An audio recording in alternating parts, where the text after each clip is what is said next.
Hello, Dr. Forero. Welcome to the International Dentist Podcast. So excited to have you with us today.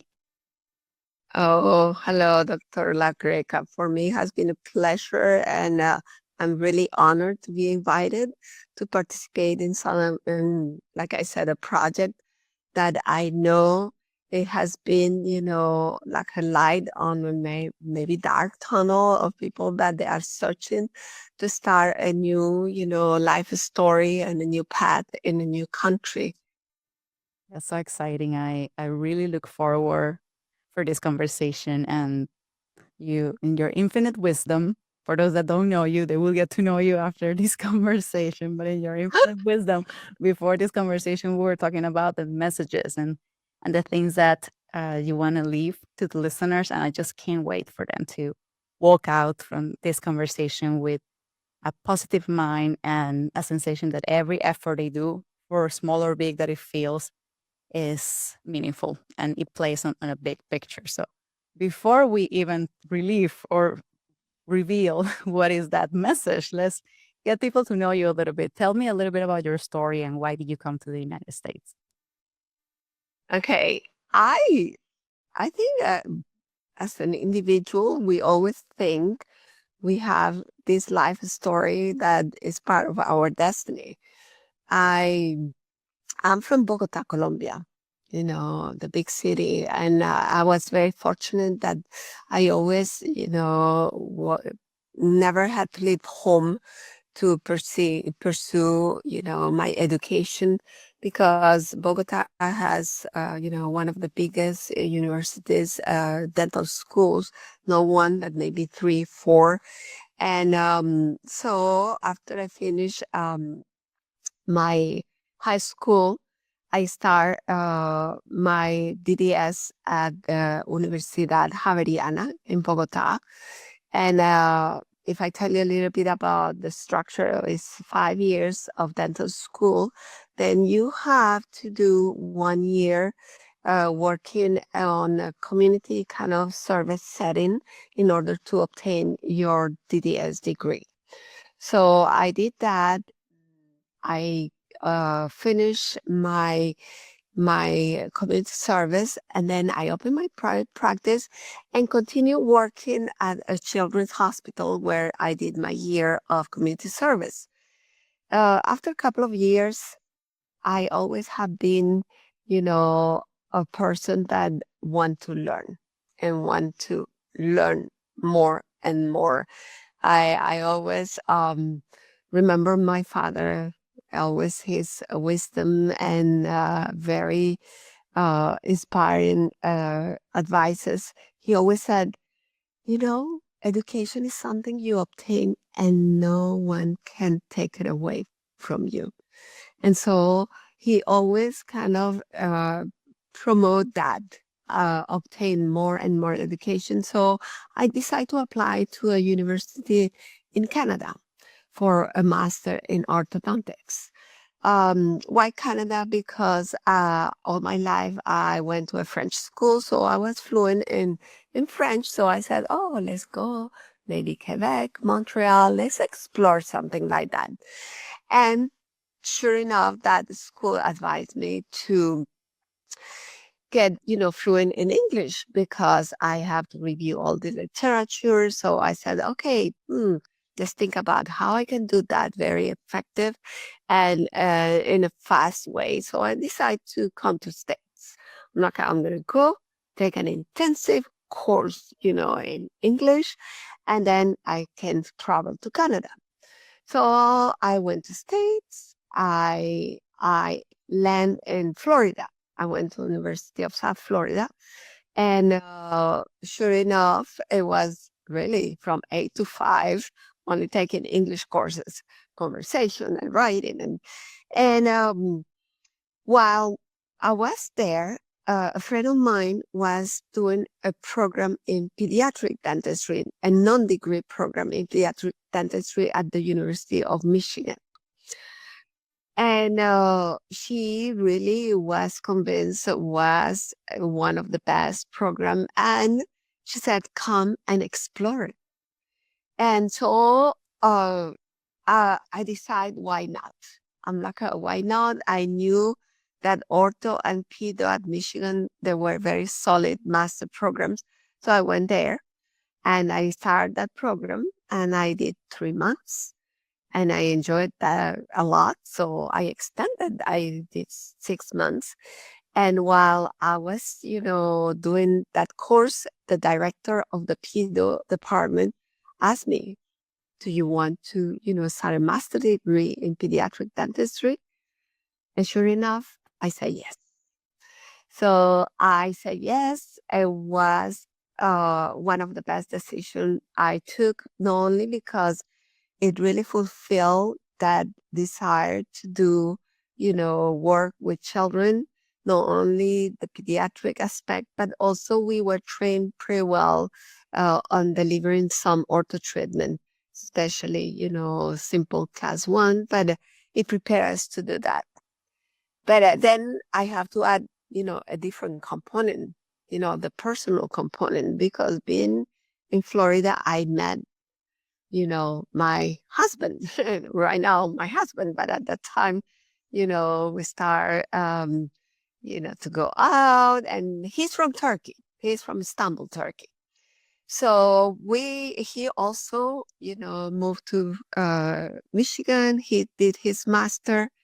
And then sure enough, after we finished, the training, we had to make a decision. And so we moved to Istanbul.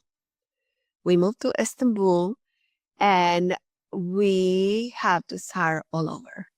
Not for him, because he didn't have the language barrier. He didn't have the cultural barrier, but I was ready for that challenge. And I said, okay, let's move to Istanbul. So talking about, coming to States, adapt yourself, personal and professional. In a way, I did it twice in a lapse of, I would say, 3.5, 4 years. And I was convinced that I could practice in Turkey. And sure enough, I was looking around and I knew that universities, they are very welcoming. They are very welcoming because if you want to enter the academic world, you are, a person that you will collaborate and you will be very open-minded to learn and to share knowledge. So I start there as a volunteer at one of the university. They call Marmara University in Turkey. And I was very lucky because they have, was kind of a bilingual education. And so even though still I had only a baby Turkish kind of as a language, I could teach in English. And then, I enrolled also another university to become fluent in Turkish. Working, at the school and trying to open, my path into, private practice. Sure enough, I met someone that has a multidisciplinary practice, and they were starting, with the implementation of implants. And so I was hired there as a pediatric dentist.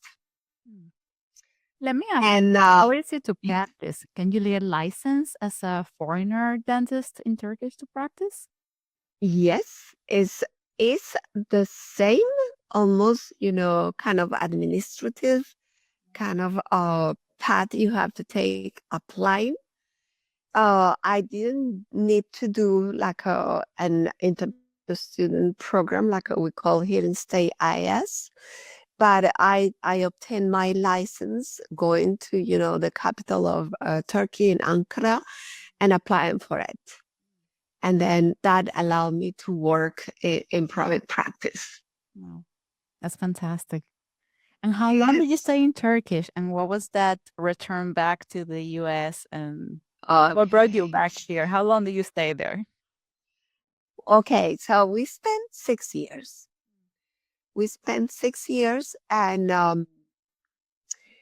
after 6 years, uh, my husband, he's not a dentist, had a job opportunity here in Massachusetts.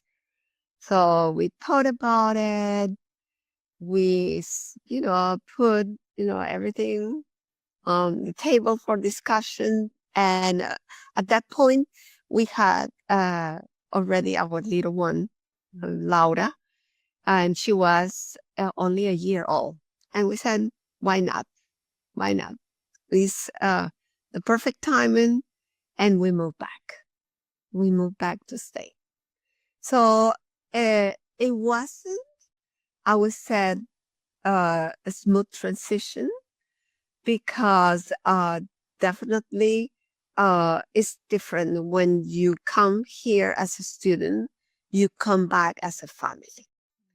So as a family, you need that, support from your immediate family, especially when you are raising you have your first child and everything is brand new for you. So you need that support. And we said, okay, we are not going to have the immediate family, but like most of the foreigners we come to stay, we find, a community that embrace us. And most probably we kind of go towards people from the same culture, people that speak the same language, but uh, we have, this multicultural marriage. So we did a lot. We did a lot around us, but we found that. We found that. And we start to call, Massachusetts home after, we start in the small apartment and then we move around and then we really, I always said my friends became, my family. But we never forget our roots. We always, we are happy to keep that connection close with our loved ones in any country, in any continent. And so that's the reason I think that shape us and make us stronger from every point of view. I will imagine. And coming back, as you said something that I want to get back to, which is it's very different coming as a student the first time and then coming the second time as a family, because I know a lot of the foreign trained dentists that come have that challenge of dealing with now coming in the equation, thinking not only immigration elements, professional elements, and family elements that tend to be all very stressful. So I just want to get back on time when that little Marta came with the 1 year old Laura and the Turkish husband after being 6 years in Turkey. And now you face a new reality. You are back in the US and you are a pediatric dentist, but you still haven't got your DDS or DMD in the US to practice, right? Yes. So what were your options at that time and what did you decided to do? Yes. So it's when you take, the biggest decisions in your life. And so I think you have to, and I did it that way. You have prioritized. So um, my daughter uh, needed me and at that moment. And I was thrilled with the experience of motherhood. And being a pediatric dentist, I was like so drawn or I want to enjoy every single moment. I want to be there when she started to walk. I want to be there when she started to say the first words, and it's also because, like I said, I didn't have my mother, my sisters, my father, my brothers, and so I felt so responsible. So I decided to take a little break from my professional life and I was devoted to the family for, I would say, good 3 years. Good 3 years when I knew it was time, to put her in daycare, and so she could even though we were very active going to whatever uh, events I could involve her. So she developed in a very healthy way, socially and cognitively. And so I took these three years, but also there were 3 years where I met with tons of moms that they were living the same lifestyle. So we start to create maybe projects that they were not really dental per se, but they were always, around children and education and prevention. And in that way, we were part of that community. And I met a person, with one of those groups, Mother Connection, we call. And she was like, oh my God, I know a dentist, a pediatric dentist. We're going to have a dinner. Come with us. I'm like, okay, let's go. And I would say I met one of my biggest mentor during that dinner.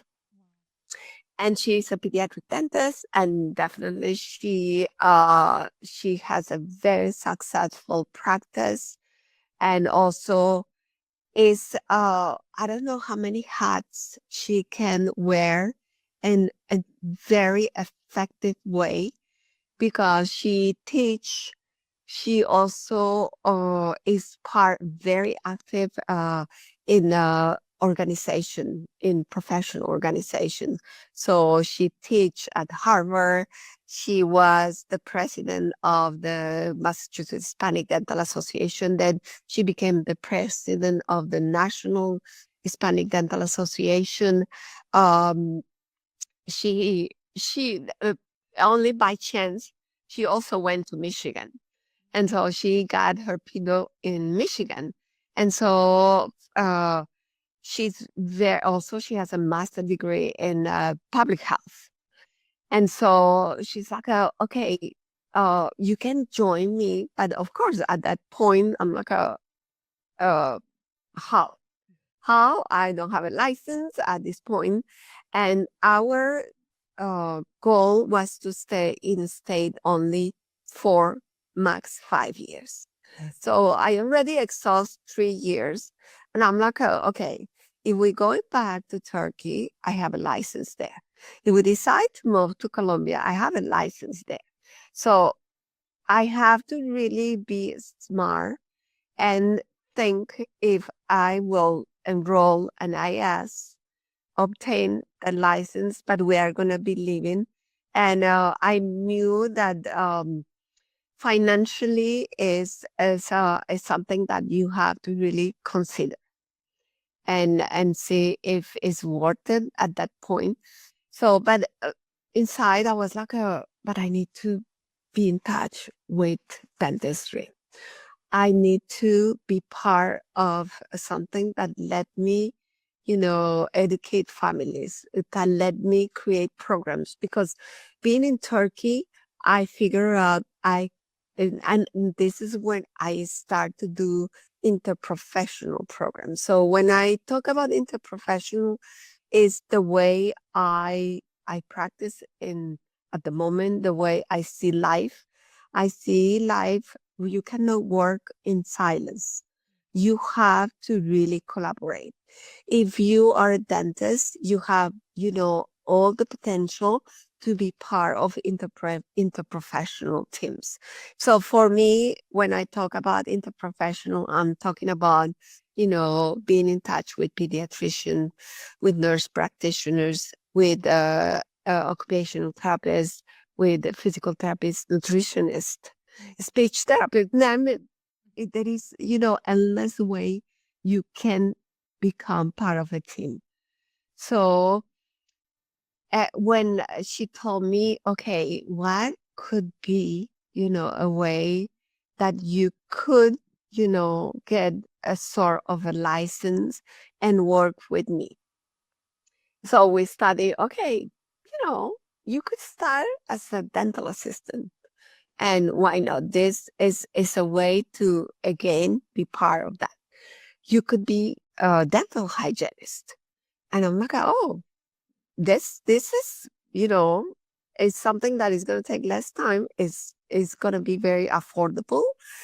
And at that point, they add one more extra year for my husband. I'm like, oh, okay, let's start a dental hygiene program.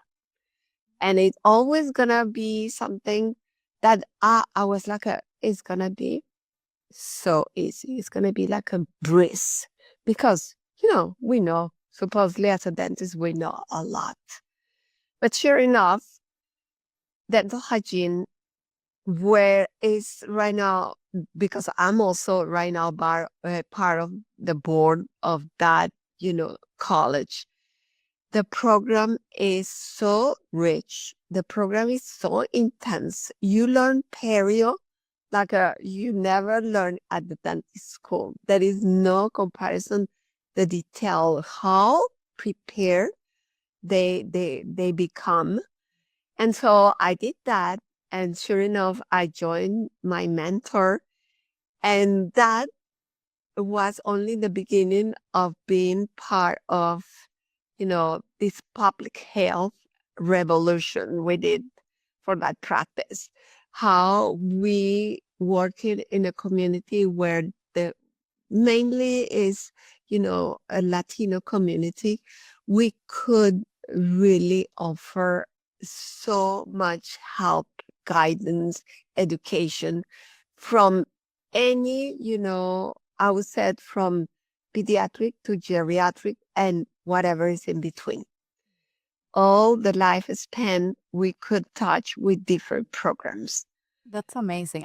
For those that are listening to us, because I know public health looks very different in each country, and I don't know what was your experience in Colombia with public health, but most of what I remember in Venezuela with public health had to do with statistics and numbers that were handled basically by the government or personnel that were not dentists. So we were in a way somehow out of the equation. Definitely, there was not a multi teamwork or multi-professional teams that were really comprehensive. Maybe, of course, this was several years ago, and maybe the trends right now are different. But for those that are listening right now, what is the career like for a public health specialist in the United States? Yeah. So I was the same. I was thinking about when I was in Colombia, public health is only be a volunteer in different programs, with the community. And it was like maybe for one day, max 2 days. And that was all what you did as a public health. But definitely public health right now has so many branches.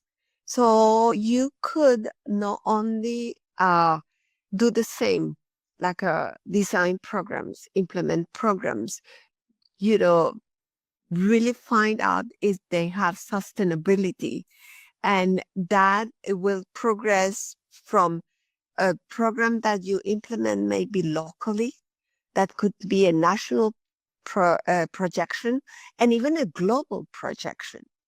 And so that is one part of public health. Then you have the part of advocacy and a part of policy making.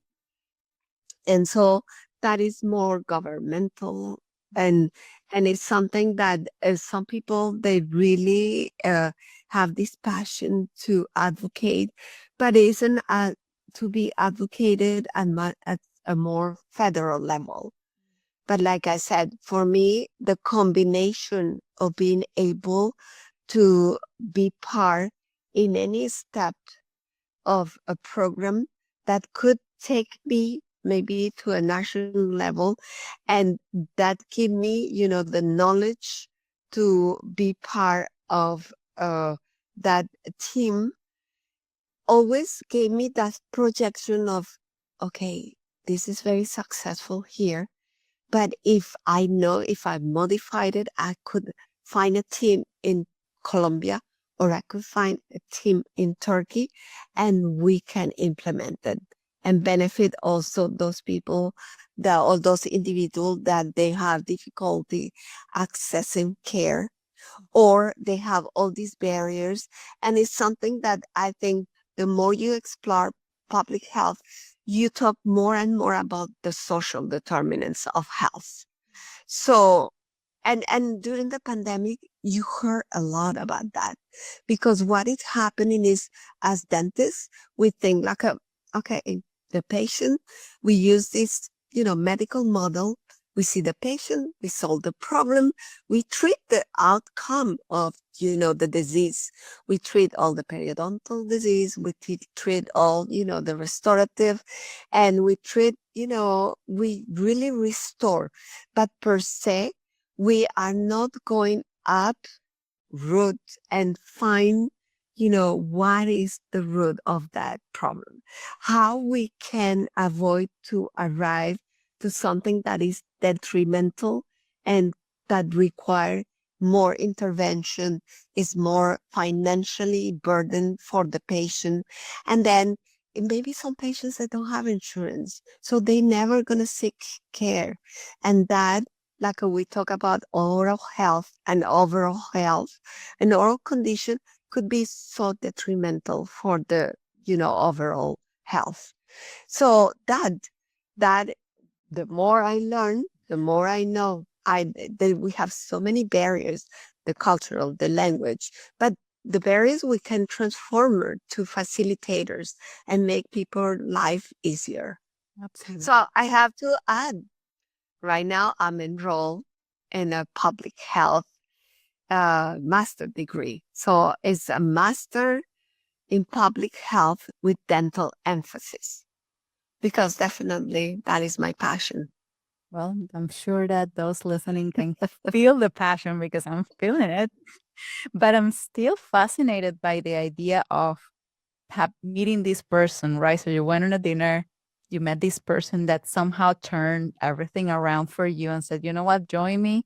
I'm doing this and you could do that. And in a way, inspire you to continue to be linked to dentistry. And you were not afraid of saying, oh, no, I'm not going to be a hygienist or I'm not going to be a dental assistant because I'm a pediatric dentist or I'm a dentist in my country. So many times people feel that those things are a little step back. What made you pursue a registered dental hygienist degree after being a specialist?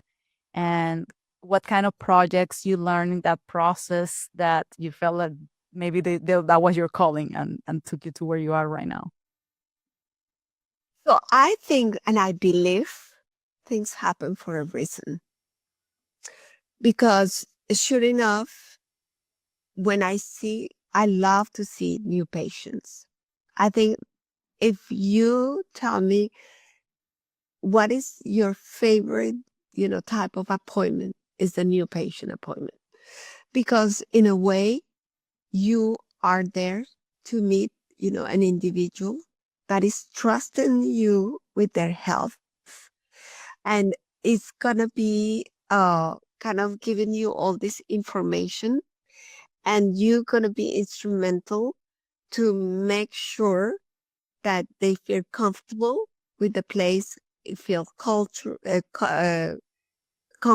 with the culture of the practice, that live, that appointment completely motivated, not only to change some of behaviors that maybe need small modification. And we are talking about diet, we are talking about oral hygiene, but also they're going to be the instrument that is going to disperse that message to a community. And so you have a very important role when you see a new patient, because it's going to be a person that always is going to seek more and more information, more education. So whatever they're going to make any decision is going to be a very kind of educated decision, because you explain the pros, the cons, and you kind of use that evidence base and try to, dissipate all, sometimes, social media disperse maybe the wrong messages. And so you are there to use all that evidence base. So why I said things happen for a reason is because also in that practice, I met one of the associate, a pediatric dentist that work at Tufts. And we started to talk about it. And then she said, oh, but maybe there is an opening at the pediatric dentistry department at Tufts. And would you like to explore it? I'm like, of course, let's try it. Why not? I'm only here for 2 more years. Let's just try it. I'll talk to my husband for another year. Exactly.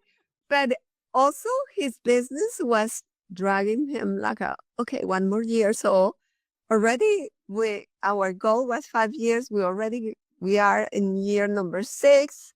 We are almost starting year number 7. I'm like okay, what is happening here? I'm like I'm going to go and explore this new opportunity. So yes, sure enough, I start at Tufts University. I start working at the pediatric dentistry department. And my role was, being in charge of the interprofessional programs and also the community outreach programs. So it was perfect. It was completely perfect. I was like and so sure enough, when you are part of the university, as most of you, you obtain a limited license. So right now, again, I'm a dentist. I'm a dentist and but I'm a dentist that I decide to start, a kind of a continuation of the path I, start when I was, doing my hygiene, working in private practice. The opportunities at Tufts, they have been endless because that interprofessional link you to, all these medical students, the nutrition students. We did program with the OBGYN students and people that were like why? I'm like because let's talk about a pediatric patient.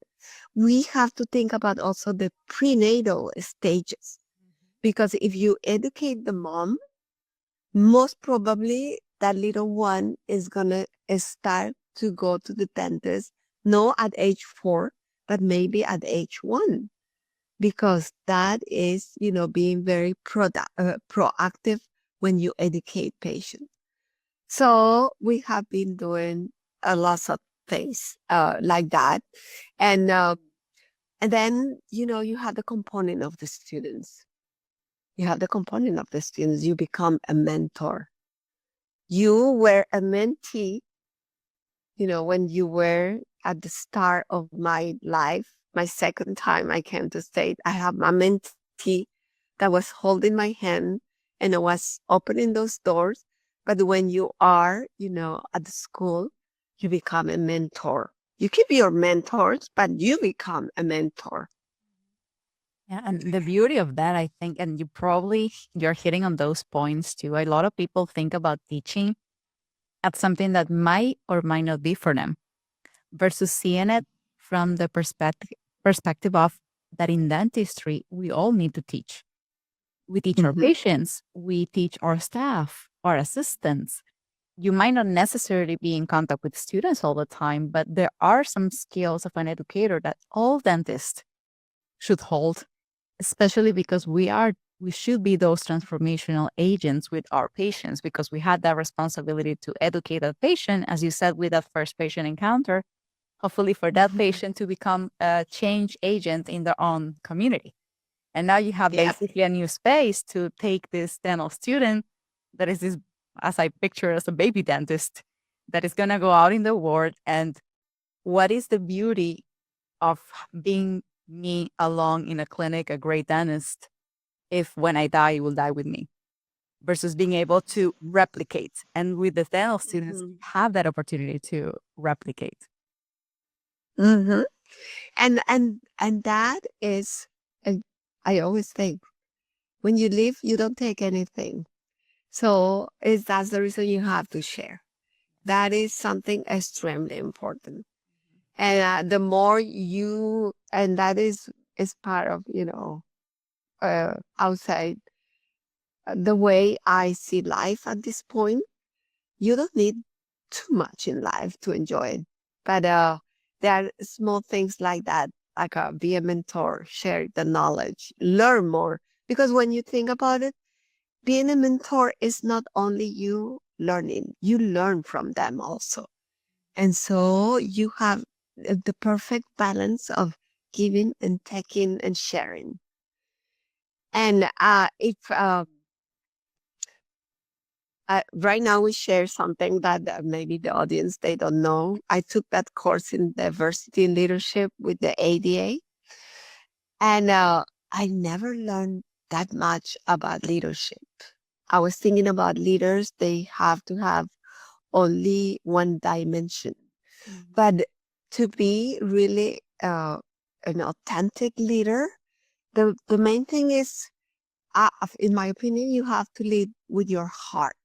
This is something, and you have to pursue your purpose with passion. And that really, really let you establish a very enduring relations with people. And so during those leadership sessions, I felt especially very identified with one of the specific leadership types. And when I learn about it, I'm like, that is me.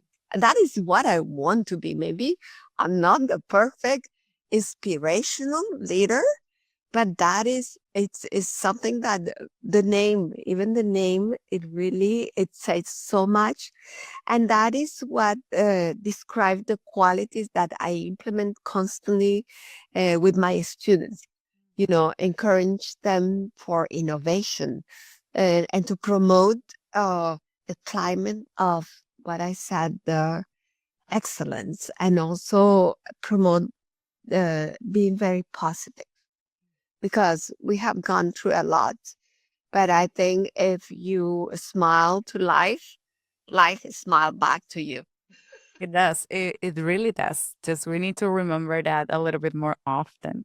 I'm curious to, now that you have this perspective of dental school in Colombia and you know the background, r- regardless of the years or how the cultural changes and social changes that have happened all over the world, what do you think are the main differences on the dental education system here? I'm trying to just elaborate a little bit more for those that have no idea how dental school is here and they might think, oh, why do I have to go back to school?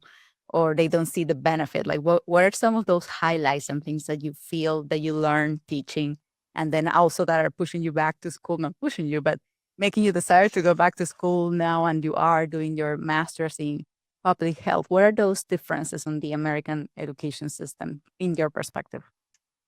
Yeah, I think I would say the education we obtain in our own countries, for me, uh, the education I obtained in Colombia and the education I have seen in all South America is top education.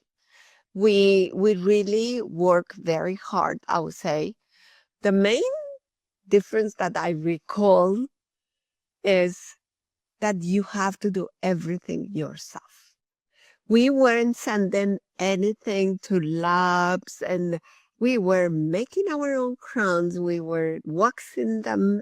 We were, put it in the little rings and pray that, the metal is going to run through and we don't have any void, and, the dentures, everything. But at that moment, you were like, why I have to do that? And why? Because that, shape you as a professional, not only that is going to receive something from a lab and is not able to evaluate it from every aspect, but being and going through everything, you could, kind of uh, dr- obtain the information of, oh, maybe this is not fitting because there was a mistake in this step. So I think it was extremely demanding on that. It was, I think, the way it is right now here in state. I think the intercorrelation or the way the courses they are designed, it really kind of interrelate or intercommunicate, and it's something that make everything very cohesive. In Colombia, we were seeing the courses, and at the end, we could, when we enter clinic, is when we put all the pieces together. At the beginning, it seems like a puzzle, pieces that then you could put together and deliver the best treatment plan. But it was more kind of uh, individual courses. What I have seen it since I have been also working at Tufts is we collaborate a lot in different departments. So I have an idea of what is the content you had in all these different courses. And when I'm teaching, I'm referring to them. So I'm like, okay, I have in my clinical cases, and a little aspect of perio, a little aspect of pros, when to refer. But I always feel like it's very easy to obtain information from all the departments and to build something that has lots in common. I love the aspect of behavioral science that is taking, a big, as a chunk of time for the students to learn, because that is going to be, the beginning of what determine social determinants of health, how you see that patient, behaving in the community, what is the support that patient has. And so I'm going to be very realistic when I'm going to give them, goals they have to achieve at home. So that is something. And another thing I would say is, of course, the element of diversity that we maybe don't have in our country, because it's more, us Colombians, not only from Bogota, from different states coming together. But here is really what we call a melting pot. And so that is extremely positive when you want to be very inclusive with cultures, very sensitive, cultural sensitive. So I think that is very positive also. Absolutely. Absolutely. I think one element that links to that is the leadership value and the roles that leaders play. And I'm glad you mentioned about the leadership program you did. And we're going to dive into that a little bit more because I think there's so many characteristics that make a leader, and not all leaders are made the same. But there will be a need when the environments are multicultural and very diverse. There are different demands on the leader because the leader has to be a leader for everybody or for all people. So, what are some of the lessons you learn in that leadership training and maybe in your other leadership roles? Because for the audience listening, you have been wearing a lot of hats in leadership as well, involved with the Hispanic Dental Association and other spaces. So, would you just tell us a little bit about that leadership experience and what have you learned from? Yeah. Uh, you mentioned that I recall, uh, and the truth is, I wasn't really as involved with the Hispanic Dental Association until I received a call 2 years ago, and they said, "You want to be the president of the Massachusetts Hispanic Dental Association?" I'm like, hey, that is gonna be interesting. But I usually say yes for almost everything, and the first thing I'm like, oh, leadership, and that it was kind of scary in a way. But like I said, I was very fortunate that also I was, part of that diversity in leadership program with the ADM. And so I said, okay, let's do it. Let's do it because it's something that I see the potential. And then I can apply, most of the things I have learned in life and in that course. So if you ask me, one of my favorite sessions at the diversity and leadership course was the one for me was unique. It was about life stories. So, uh, because we always categorize what we learn in life as a memory. But when you talk about life story, it really demonstrates the power of those personal experience and the impact they have in your life and make you discover, like I said, all this passion. And you start to have different vision for projects. And you start to, okay, this could be, a leadership that I could, use in different organizations. So, in my opinion, for leadership, before was like, okay, it has to be the strongest, the loudest, the more dominant person, the one who we're going to choose as a leader. But no, it shouldn't be like that. Because what I learned, I always, all my life, I was very soft spoken. Like people, they were like, what are you saying? I'm like, okay, okay, okay. I have to try to transmit the message. It's still gentle, but it has to be a strong message.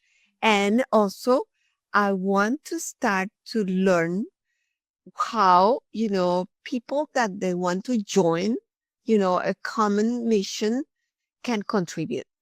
So I learned that a leader has to have different values. You have to have, first of all, integrity, and you have to really devote yourself to, if it's 1 year, you have to be 100% there. You have to have still, I always said passion. Passion is something, but you have to have empathy. You have to have compassion.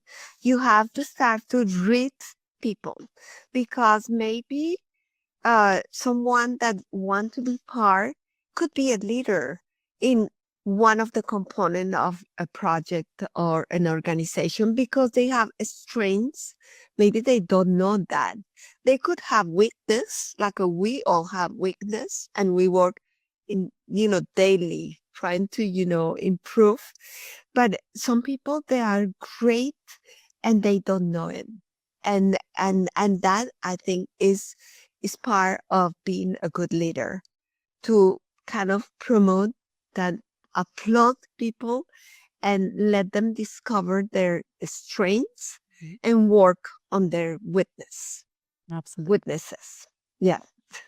Do you think in any way, and I'm going to make an assumption here, so be ready for in any way the fact that you are a foreigner from a minority community in the United States, which is a Yeah. Latino community, women with a family, mother, professional, leader, public health, a specialist, all of these pediatric dentist, all of these hats that you have wore. Do you feel that makes you, in a way, more compassionate and a better leader when leading people that are different just because you have that background? Does it give you a different empathy?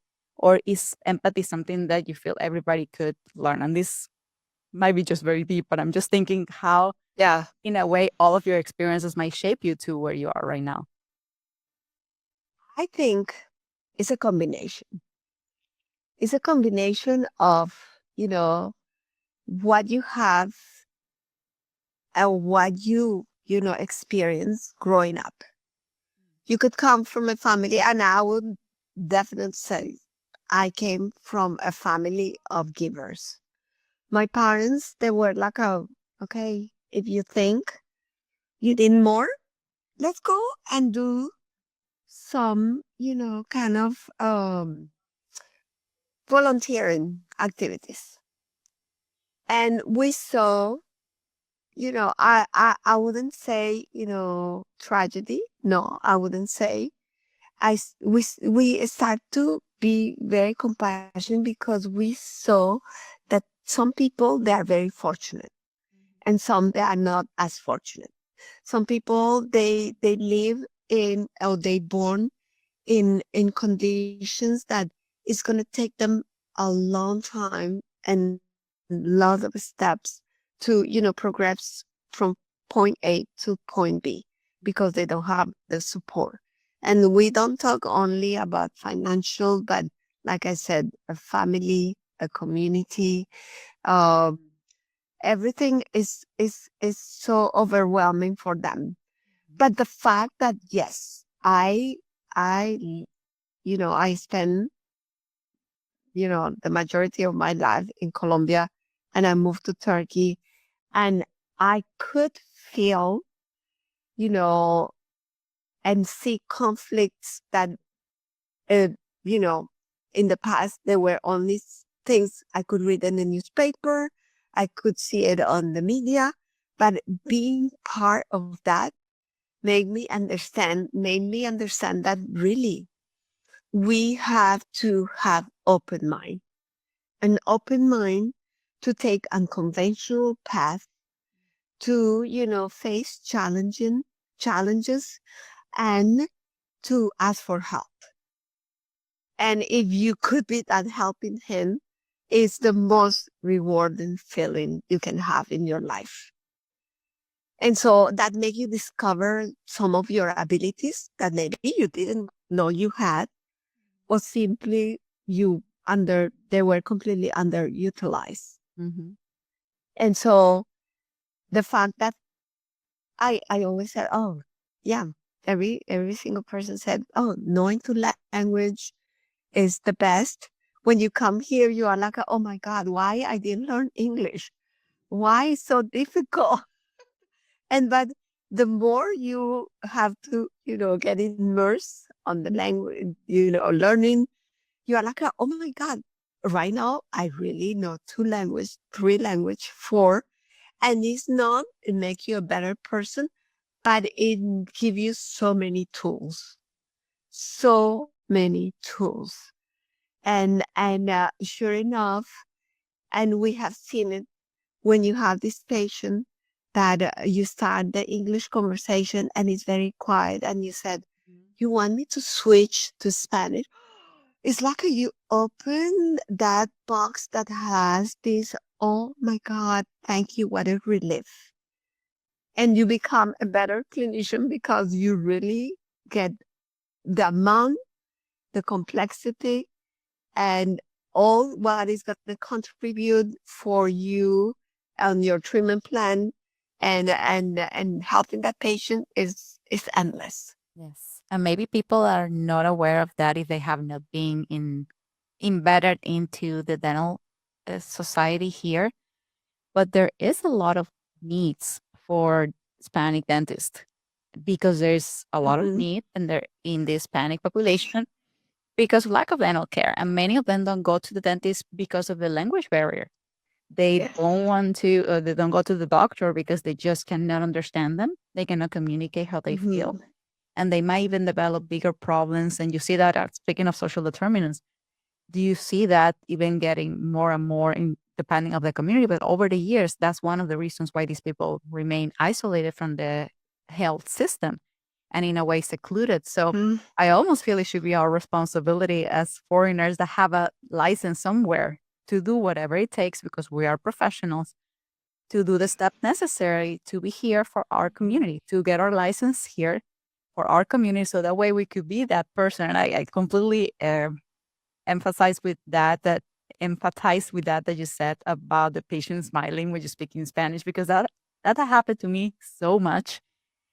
They don't expect it, and then when you just give them that word in their own language, it just means the word. And we have, of course, translators. We have a lot of other aids, but it's never the same.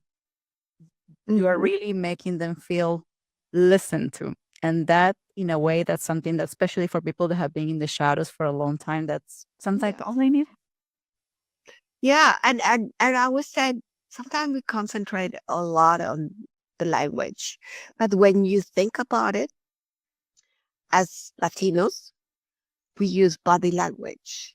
We express ourselves. We love stories.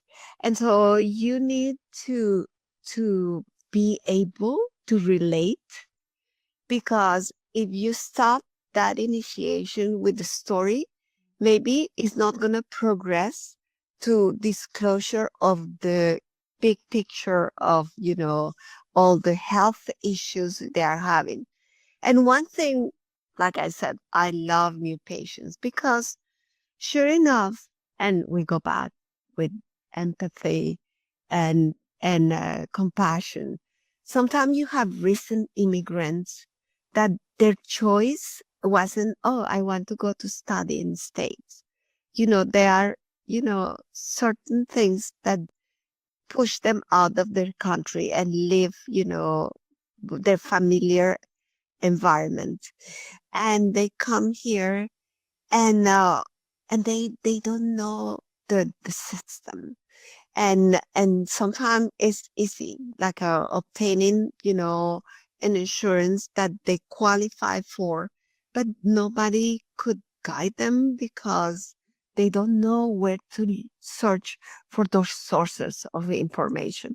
And you become, that person said, oh my God, you can call this, you can call that, let's search this for your little ones. I have a very soft spot for the little ones, and the the geriatric population. So I always said anything that is, even for lots of people, is basic information, but if they have, again, if they have barriers, technology barriers, they cannot get a computer, you could be that person that said, okay, but you have a phone. Let's search. You communicate, even by phone. And we start the process to get, certain type of insurance, or, at least to seek, health professionals to start, to get a healthier life. Yeah, indeed. I want to detour and go back to something you mentioned before when you came here with your daughter 1 year old, and just want to get back to that because I'm thinking how difficult or challenging was. And I know already it must have been challenging because you mentioned around that it really takes a village for not having the family here. I have to tell you, Martha, probably around 60% of my listeners are women, and the ages between 30 to 40s. So you'll be surprised how many women are not giving the jump into their professional career in the US because they have a family, and they're being held by their family in a way, or they have, of course, prioritized the family like you did for a couple of years, and now they feel that it's too late, or they're looking for ways of reconnecting. So how was that balance for you of being a mother, professional, and being a foreigner coming to a country and prioritizing their family? And how do you deal with those emotions of feeling maybe in these 3 years I'm actually taking a break from my family and that's okay? Hmm. Okay, so you have to learn. First of all, you have to, uh, I don't know, like you said, as a woman, we are, we always put every single person first, your husband, your little one. And that is the motherhood, you have inside your heart.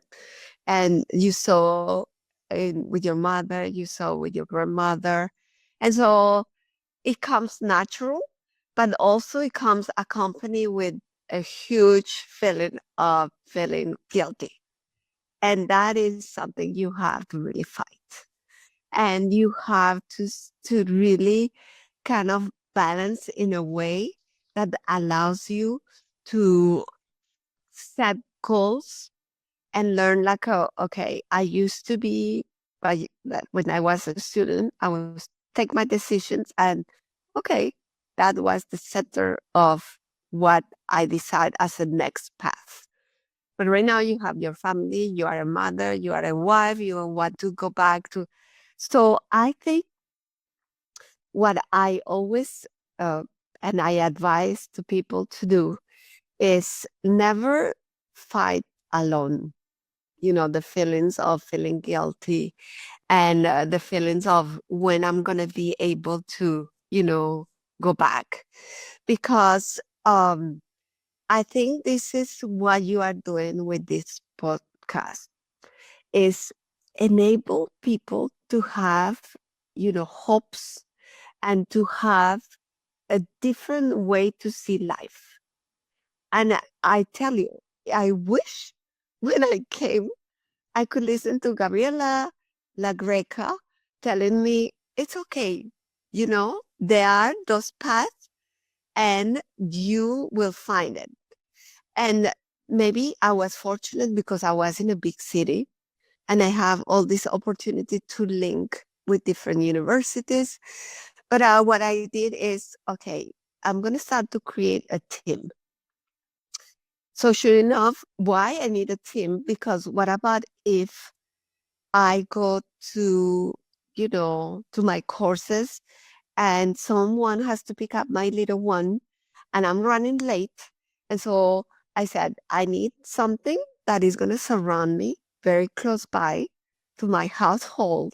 That if it's the bus stop, it, that person is going to go pick her up, take her until I come back. Mhm.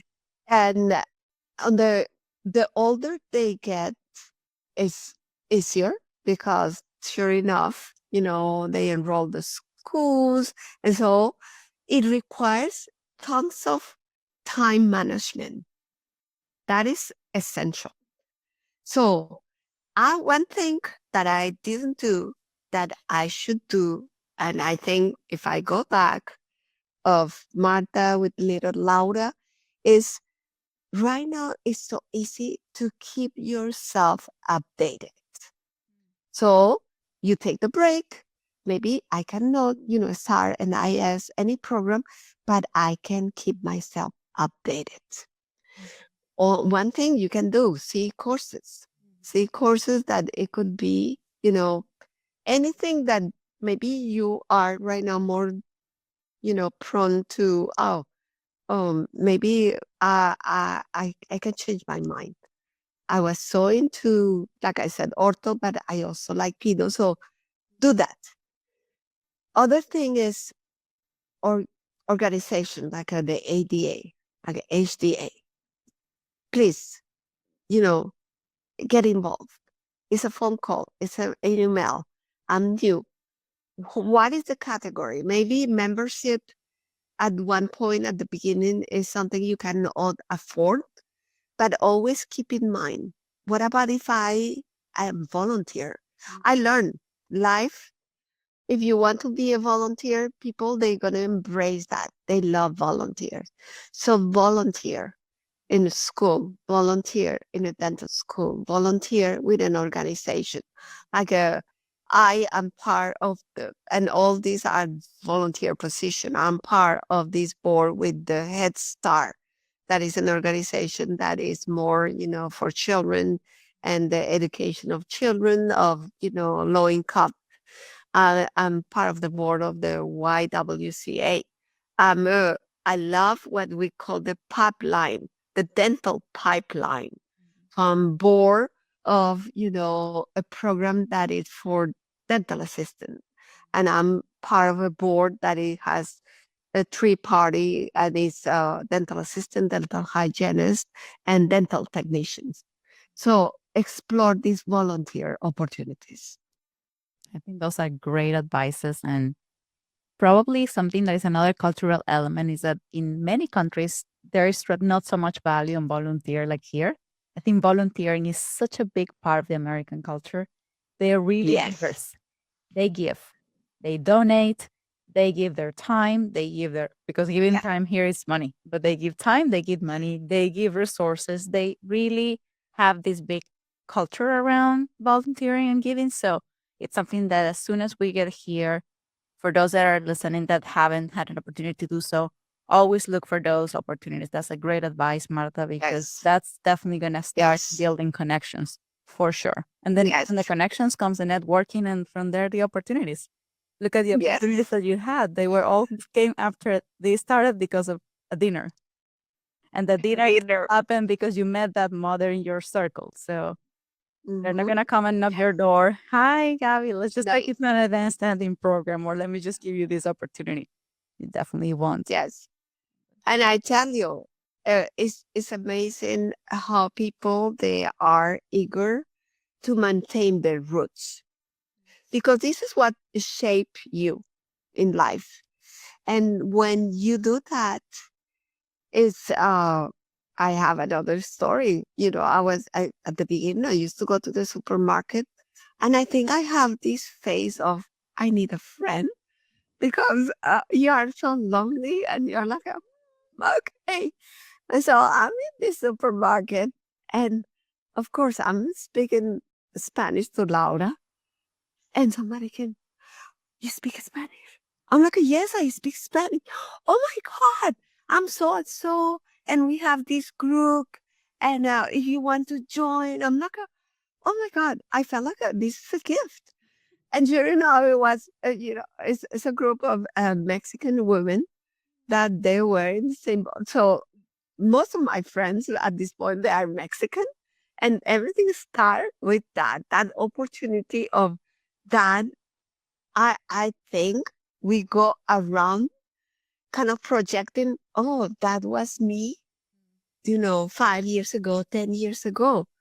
Maybe I'm not going to be approach every single person, but I'm going to be friendly enough if I can. And it's, an environment that allows it.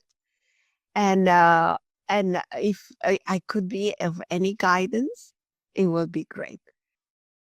Well, Marta, I really enjoy listening to your story or this little window into your life. And I know that you have given already so many pieces of advice that are great. But as we are reaching the end of this interview, I want you to reflect a little bit. If you could go back in time and talk to the little Marta that was coming to the country the very first time with their fears, their concerns, that maybe one luggage and little money, very worried about learning English that when you came the first time, uh, or any international dentist coming now to the United States, what piece of advice would you give them? Okay. Okay. Let me go back on time. I would say, yes, if you come and you take that big step, you have to be very open mind. Open mind that, first of all, you're going to come to a country that you have to adapt to that country. And adaptation is going to require learn the language, learn the culture, but also, like I mentioned before, keep your roots. But in the process of learning, also start to research. Research. Sometimes, they have these hidden kind of jewels in the opportunities and basic ones. For instance, if I want to do it and I think I'm gonna have to invest time, I have to invest maybe a big budget to obtain the goal I want. Always search for things that maybe some people they don't know. I'm gonna tell you only one resource that if you're gonna live in any place in the United States, you're gonna have a public library. A public library is gonna be a source of uh a books that maybe you need to prepare when you're gonna be taking your TOEFL. And those are books that if they don't have it in that library, they're gonna go far enough to get it for you. To get it for you to use it for extended period of time. And that is something that only have to have in your mind that, okay, if this is not the path I designed when I left my country and I cannot follow this straight path, you're going to face lots of frustrations. So be flexible. Take sometimes unconventional path that is going to maybe take a little bit longer. Maybe it's going to take you a, more effort. But maybe when you do all those turns, you're going to find people that is going to be the key people that is gonna guide you to the right path. And always don't think even the language sometimes make us being a little bit retracted and maybe accept things that sometimes we could discuss. We could discuss like certain opportunities that they are not clear because that barrier. So always ask, start a conversation, get the facts, and sure enough, that is going to be very useful for you. In the personal life, like I said, yes, we're gonna have ups and downs. We're gonna have the cultural shock.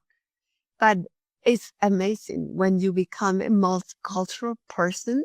It's like when you become a multilingual, you enrich your life from every aspect. And it's gonna let you meet people that sometimes you said, oh my God, I will never have that chance if I didn't come here. And so you're gonna be, asking, you're gonna be receiving, but the end goal is always, if you become successful, if you are part, always be a resource, an open resource for the next person that is coming and is new to this environment. Always. And that is what we're here for today. Thank you so much, Martha. You touched my heart. I was not expecting that, but I'm like tearing here because that is so true. I think once we do so much, it's hard to look back and sometimes extend the hand to others because we're tired and we feel Yes. that we just want to focus on the next chapter. But I think we could all Uh, really change the future of this for all foreign trained dentists if we just hold our hands together and help us. And you know that this is my passion because we have talked about this in the past. And I'm grateful for you for giving me this space in your schedule that I know is busy for sharing this little, not only piece of your life, but also these wonderful advices that you're leaving to others and for being such a giver. I appreciate you, your time so much. no, for me, this has been a pleasure. And like I said, anytime. And anytime if someone want to get into this, public health path, I will be always available. And I found the perfect combination because right now, even though I moved from the pediatric dentistry department, right now I'm with the public health department at Tufts. Still, my rotation is the public community service department. So I feel blessed. I feel blessed from every point of view. That's fantastic. But thank you again so much. Okay, my friend.